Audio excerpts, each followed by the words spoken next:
al maestro Ricardo Peralta, que está haciendo circo, maroma y teatro para conectarse porque me dice que tiene problemas de internet. Creo que ya hemos solucionado ese tema.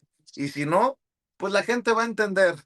No sé dónde andas, querido Ricardo, pero también en el día de los agradecimientos, porque pues es la noche buena, quiero agradecerte siempre tu generosidad. Desde que nos conocimos, incluso desde antes de conocernos personalmente, siempre has sido generoso con Sin Censura.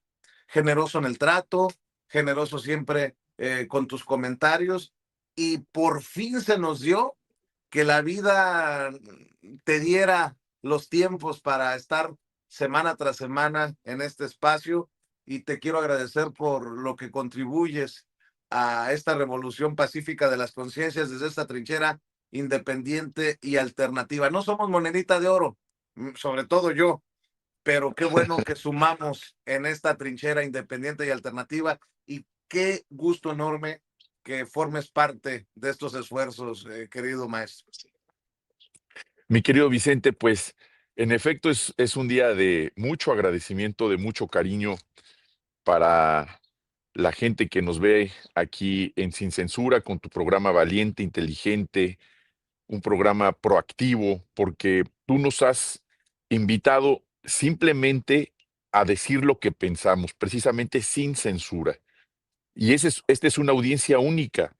Aquí seguramente, muy seguramente, fíjense qué curioso, de la principal audiencia que tenemos es la oposición, porque aquí es la meca de los que opinamos respecto de ellos y respecto también de lo que pensamos del movimiento.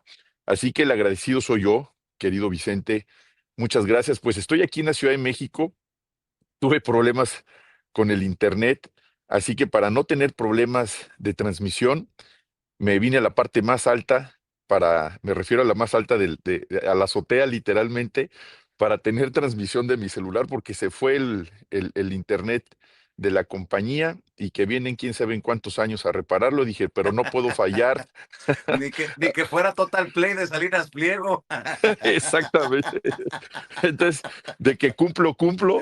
Por eso me vine enchamarrado aquí a la azotea, de plano, y aquí, mira, disfrutando este frío matutino, aquí en las montañas del sur de la Magdalena Contreras, y muy contento de participar, de seguir participando, de saludar a esta gran audiencia inteligente, a esta audiencia crítica, y platicarte, mi querido Vicente, de un tema que pues ha sido motivo de reflexión, ha sido motivo de diseño seguramente en el Pentágono, y así lo digo, ¿eh? No el Pentágono de la Gallón Mafafa, sino el Pentágono del norte del continente, relacionado con la elección que acabamos de ser todos testigos, la elección en Chile, esta elección donde mucha gente de la derecha mexicana, lo platicábamos incluso la semana pasada, se están chupando los bigotes porque creen que esto es una ola latinoamericana respecto al triunfo de la derecha en ese país. Y obviamente pues tenemos a Argentina y a otros países que han venido de nueva cuenta capturando territorios para la derecha.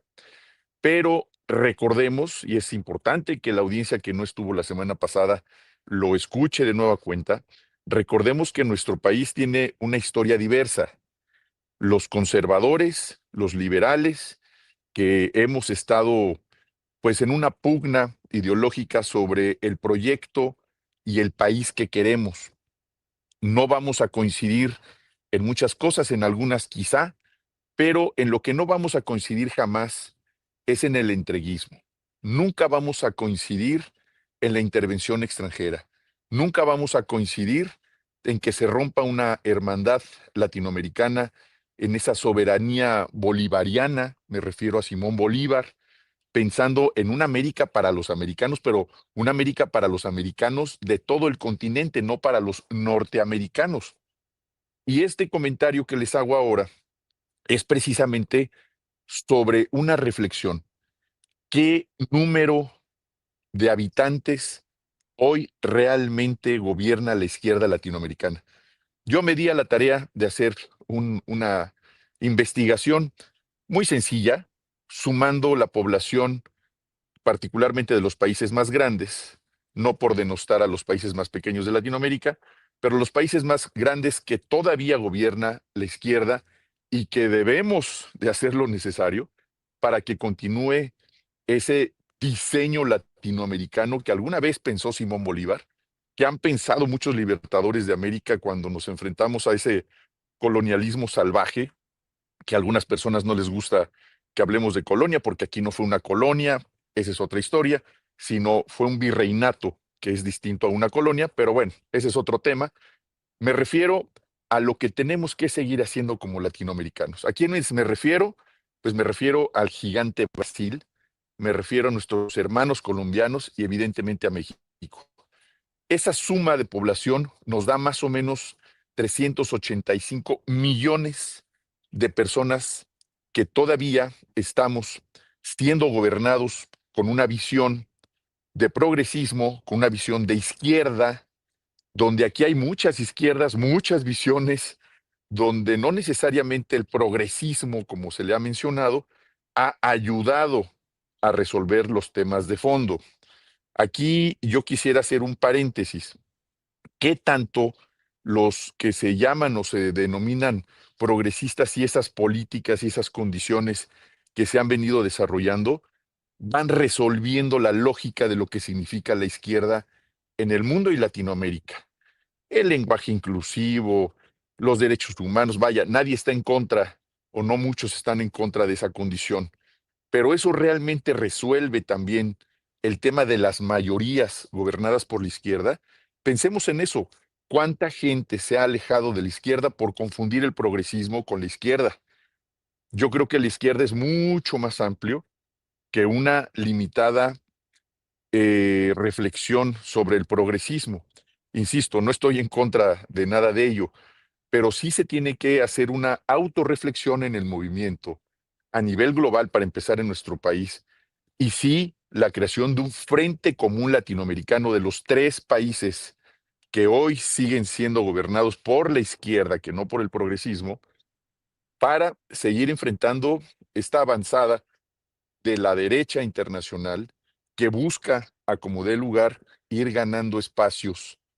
También, ojo, espacios ideológicos, espacios para ellos de reflexión de lo que la gente debería de pensar en esos países. O sea, no solamente es llegar a gobernar un territorio, llegan a implantar una ideología para las nuevas generaciones. Y esa ideología se puede ir repitiendo generación tras generación en contra de la historia latinoamericana, en contra de los derechos básicos de los latinoamericanos y de la historia que también nos hermana. Entonces, esta reflexión que hago, 385 millones de personas no es menor. ¿Significa que todos son de izquierda? No, son poblaciones gobernadas por gobiernos de izquierda. ¿Significa que deberían de entender todos más qué significa ser gobernado por izquierda? Sí, porque ese es el trabajo que hace la derecha. La derecha cuando llega a gobernar se implanta y como si fuera una forma de evangelización, buscan infundir en sus gobernados sus políticas que hemos visto que no han sido exitosas en nuestro país, particularmente en nuestro país, con la historia de nuestro país. Y está bien que lo repitamos una y otra vez, pero ahí está la historia del peor presidente de la historia de México, que es Vicente Fox. Ahí está la historia del mercenario, del asesino Felipe Calderón, que ensangrentó Michoacán y ensangrentó el país. No queremos eso de nuevo en nuestro país, bajo ninguna circunstancia. Es un día hoy de mucha reflexión, de reflexión respecto a nuestros actos, nuestros pensamientos, nuestras formas de percibir a un país como el de nosotros, de ser más solidarios con los que más lo necesitan, pero también una visión respecto al continente. ¿Qué es lo que está buscando un país como los Estados Unidos y la derecha internacional respecto a nuestros territorios? Hacernos más democráticos, hacernos con más paz, buscar la seguridad de nuestros territorios. No dudo que muchas condiciones les afecten a ellos también, sin duda, pero ellos siempre van a tener una intención expansionista, una intención donde sus negocios, sus intereses sean primero antes que cualquier otra condición. no hay un respeto a los derechos de migración, que por naturaleza ningún ser humano es ilegal, cualquier ser humano puede estar en donde sea, el tema de fronteras es otra cosa, pero buscar en otros países ampliar sus intereses a costa de lo que sea, a costa de amenazar su soberanía, de amenazar su dignidad nacional, es algo que como latinoamericanos tenemos que seguir defendiendo en frente de cualquier país. No es particularmente en contra de los Estados Unidos, en frente de cualquier forma de injerencia, de cualquier forma de intervención en nuestras decisiones internas, las tenemos que seguir defendiendo. ¿Por qué? Porque somos un país valiente, somos un país digno, tenemos una representante de oro, de lujo, con un alto nivel de preferencia, no solamente entre los que votamos por ella, mucha gente cada vez se siente más digna de tener a una presidenta como la doctora Claudia Sheinbaum, la presencia de la doctora frente a el presidente de Estados Unidos, frente al presidente de Canadá, que la vimos todos ahora que fueron al tema de la FIFA, su presencia con otros presidentes que se ha reunido, su presencia pública con el pueblo de México, esa cercanía, esa sencillez, esa humildad que la ha caracterizado desde años, desde que fue lideresa en la Universidad Nacional Autónoma de México, su formación académica, científica, su parte humana de ser una mujer con una pareja extraordinaria, ser una madre extraordinaria, una abuela maravillosa, amorosa, el trato que tiene con los niños. Fíjense que eso que acabo de decir ahora es cuando se ve la calidad de una persona, en el trato que tiene con los niños. Se le nota a una persona quién es con el trato que tiene con un niño que no conoce, pero como si lo conociera de toda la vida. Los abrazos, los besos, los apapachos, como mexicana primordial, líder, y alguna vez lo dije aquí en Sin Censura, pero también lo escribí semanas antes, la mujer más poderosa del mundo, nada más gobierna más de 125 millones de mexicanos. Ustedes dirán, si no es la mujer más poderosa del mundo, pues es la que más población gobernada tiene a su cargo. Imaginen ustedes la gigantesca responsabilidad. Todo esto que les estoy diciendo de ese análisis de población gobernada, de la injerencia que busca y buscarán siempre otros países frente a este maravilloso país que es nuestro México, pues obviamente va a continuar. Pero imagínense que tuviéramos a un presidente entreguista, a un presidente que está llamando a otros países a que vengan a invertir sin ninguna ética, sin ningún control legal, sin ninguna medida, como lo hicieron en el pasado. La entrega de nuestros recursos naturales, la entrega de nuestro territorio, la intervención permanente de personajes del gobierno de otros países, como ¿por qué? ¿Qué no podemos aquí? ¿Qué no tenemos esa dignidad? Es que el problema de la inseguridad sin duda es otro tema, es un tema que tenemos latente, pero es un problema que tiene que ver con el tráfico de sustancias tóxicas que se meten en los Estados Unidos de forma industrial, un problema de salud pública que primero tendría que resolverse esa condición de salud pública en ese país, evitar y eliminar dentro de lo posible el consumo, regularlo de la manera más inteligente y evitar que esas mafias sigan creando violencia en todo el planeta, porque no es un tema solamente de México. Eso sería justificación como para permitirles abierta y libremente el acceso al territorio nacional. Pues eso no es un país digno, no es un país libre. Imagínense ustedes que el PAN estuviera gobernando o el PRI, pues los tendríamos aquí a los vecinos ya con sus tropas y no.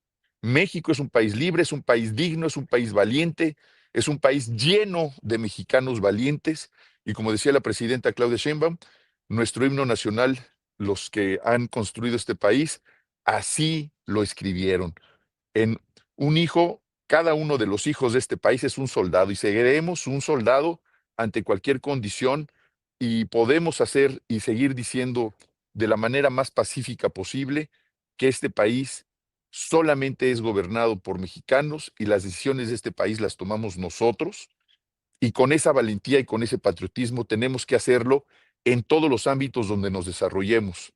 en el Internet, en el periodismo valiente que hace Vicente Serrano y Sin Censura, los que participamos y muy agradecidos de estar en este espacio con ustedes que nos ven todas las semanas, los estudiantes, los maestros, los obreros, los campesinos, las amas de casa, los choferes, toda la gente que ve este programa a todas horas en las repeticiones, debemos de hacer honor a nuestro himno nacional, ojo, promoviendo la paz, porque los soldados somos soldados de paz, de conciencia, de inteligencia. ¿Cómo? Educando a nuestros hijos, educando a los más jóvenes, educando a la gente que está a nuestro alrededor, educándonos nosotros con las opiniones de gente que ama este país. Los mexicanos de verdad seguimos luchando por la dignidad de esta patria, de cada una de nuestras colonias, de las alcaldías, de la Ciudad de México y por supuesto del país entero. Y solamente se logra vistiendo esa bandera que nos debe de acompañar hasta los últimos días de nuestra presencia en este mundo maravilloso, querido Vicente. Maestro, antes de que te vayas, tú fuiste subsecretario de Gobernación en tiempos de López Obrador, en el gobierno del licenciado Andrés Manuel López Obrador. ¿Algún comentario, alguna reflexión sobre cómo por fin, esa es mi lectura, no sé tú qué veas, se puede, ¿cómo decirlo? Palpar aquella anécdota convertida en realidad cuando el presidente decía, se me acercó un jornalero en San Quintín y me pedía que separáramos el poder económico del poder político. Y lo digo porque en este poco tiempo, con lo que se sembró, la presidenta Claudia Sheinbaum Pardo ha podido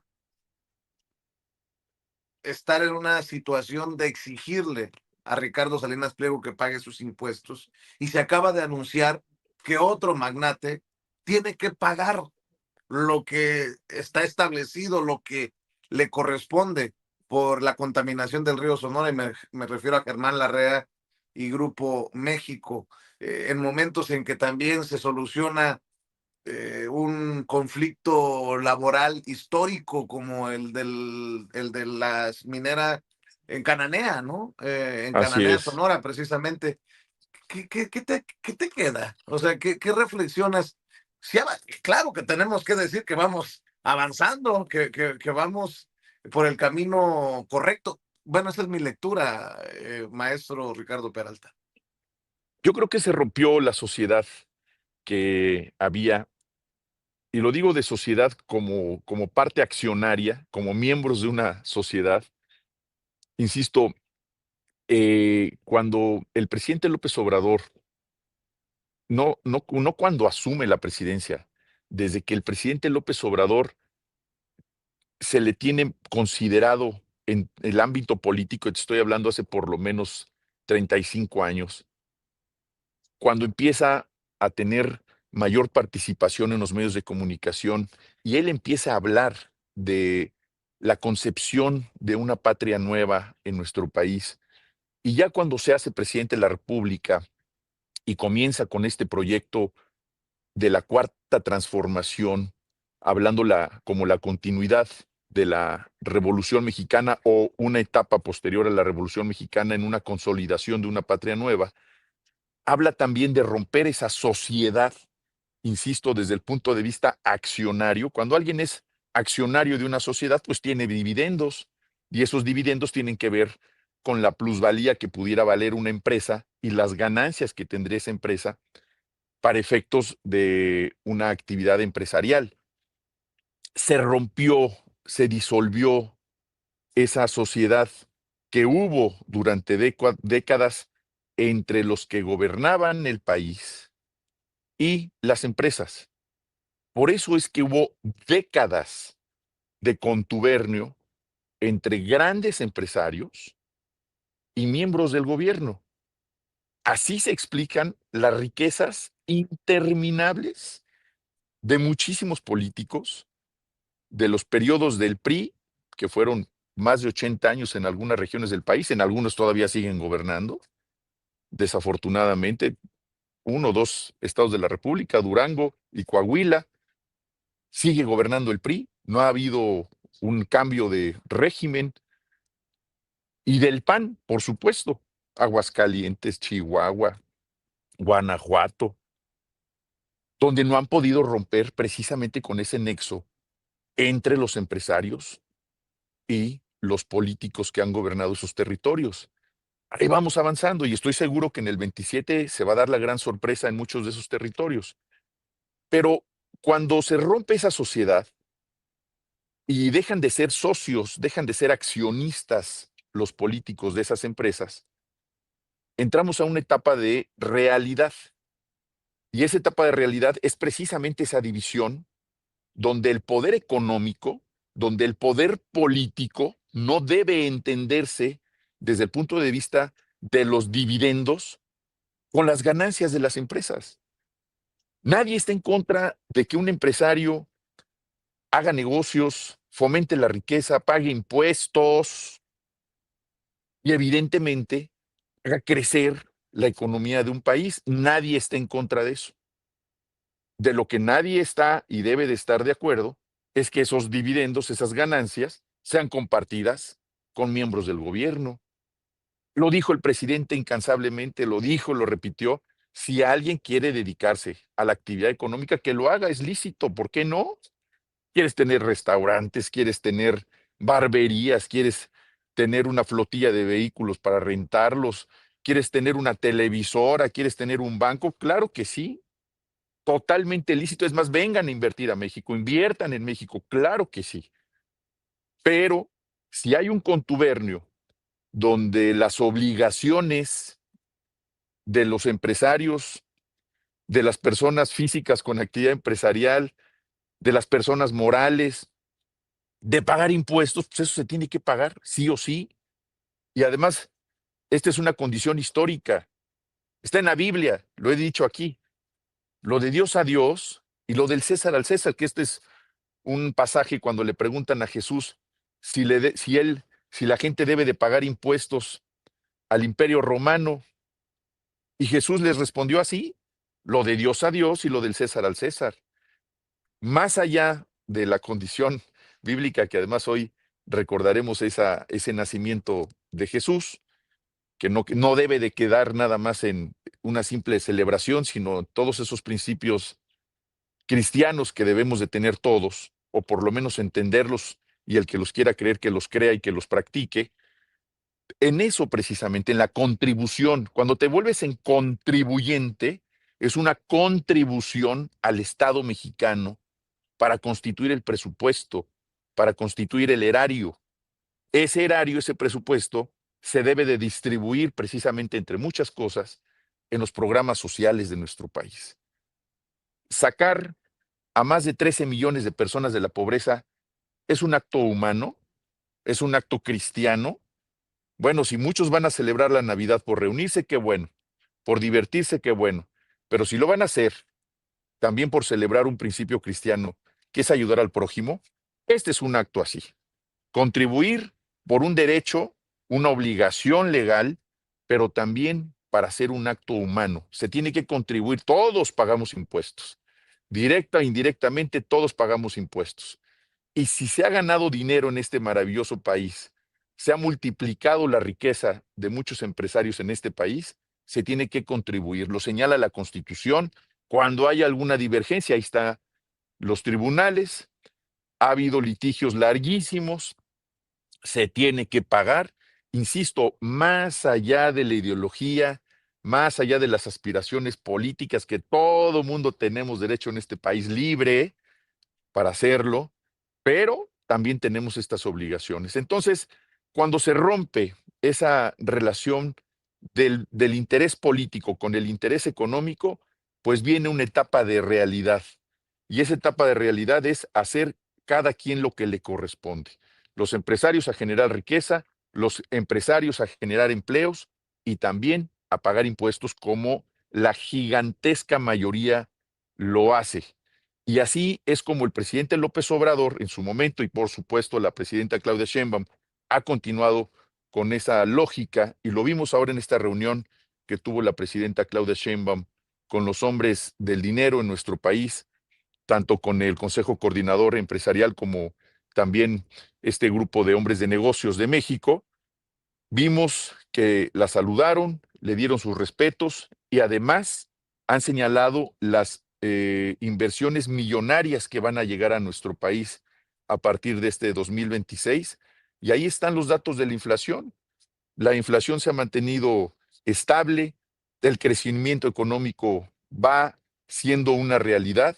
La obra pública, lo vimos ahora en el transoceánico, en los trenes que se están desarrollando de manera muy importante y que la doctora en sus canales de las redes sociales nos los ha mostrado, sigue avanzando y esa es una muestra de cómo separando el poder económico del poder político, utilizando con honestidad, sin corrupción, el presupuesto, sigue creciendo nuestro país, no solamente en la parte económica, que es sumamente importante, sino sobre todo en el estado de bienestar. Todo lo que se ha podido recaudar no es para que el gobierno se lo embolse, como lo hemos visto. Ahí están las obras públicas. Esto va a crear mucha más economía para nuestro país, más bienestar económico para el resto de la población y los programas sociales. ¿Quién puede estar en contra de los programas sociales y que salgan 13 millones de personas de la pobreza, caray? Vaya, ya sabemos quiénes están en contra, porque no lo están haciendo ellos o porque más bien quisieran que esos programas sociales en su conjunto fueran para sus bolsillos y para sus viajes lujosos hacia el extranjero y que pudieran garantizar a sus generaciones y no a las generaciones de este país una permanencia eh, de lujos ilimitados como lo hicieron durante décadas. El país es de todos y los Ujú. impuestos que se pagan en este país se tienen que utilizar para todos, no solamente para algunas familias que Vicente. El país es de todos, la patria es de todos. Me gusta esa reflexión para cerrar. Ricardo Peralta, maestro, tus redes sociales y obviamente vaya para ti y para tu familia un abrazo de paz, de armonía y de mucho, mucho cariño, Ricardo Peralta. Muchas gracias, mi querido Vicente. Pues me pueden seguir en Ricard-Peralta en la red X, Ricardo Peralta Saucedo, en Facebook y en Instagram y en TikTok, Maestro Ricardo Peralta. Muchas felicidades para ti, mi querido Vicente. Te mando un abrazote bien fuerte de esos tronadones ruidosos, escandalosos, pero bien fuertotes para ti. Además, como estás chonchote, mi querido Vicente, me gusta abrazarte así porque son de esos abrazotes de osos sabrosos, amigo. Te mando un Dime, abrazote y muchas oye, bendiciones. Hey. tan cabrones mis amigos. Tú me dices, dime gordo sin decirme gordo. Y el vampiro, dime viejo sin decirme viejo. Ah, está bueno. Bueno, conste, Ricardo Peralta, el que se lleva se Oye, aguanta, ¿eh? chonchotes los dos, mira. Así. Te mando un Te abrazo, mando maestro. igualmente, abrazote con cariño y saludos a todos. Muchas Saludos a la gracias, familia. felicidades. El Igualmente, hermano, maestro hasta pronto. Ricardo Peralta aguantando el frío por estar con ustedes en esta transmisión de 24 de diciembre.